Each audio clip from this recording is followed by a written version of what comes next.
জাতীয়তাবাদের মাধ্যমে আমাদেরকে আলাদা করে দেওয়া হয়েছিল, যেই সংবিধানে আমাদের মোহাম্মদপুরের জেনেভা ক্যাম্প কিংবা সৈয়দপুরে থাকা মুহাজির ভাইদের অধিকারের কথা নাই। সংগ্রামী ভাই এবং বন্ধুগণ, এখনো কিন্তু দ্রব্যমূল্যের দাম কমে নাই।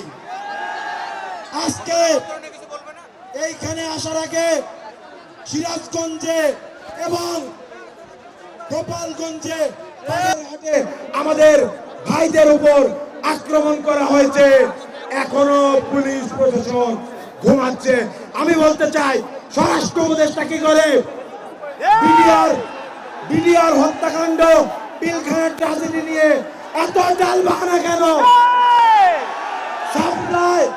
সাপ্লাই আমাদের মাদ্রাসার ভাইদের উপরে যেভাবে আক্রমণ করা হয়েছে, হামলা করে শহীদ করা হয়েছে, তাদের বিচার কেন হবে না? সরকার কেন চুপ করে থাকে? মাদ্রাসার ভাইরা আওয়াজ তোলেন। বিচারিক প্রক্রিয়ায় আওয়ামী লীগ নিষিদ্ধ করতে হবে।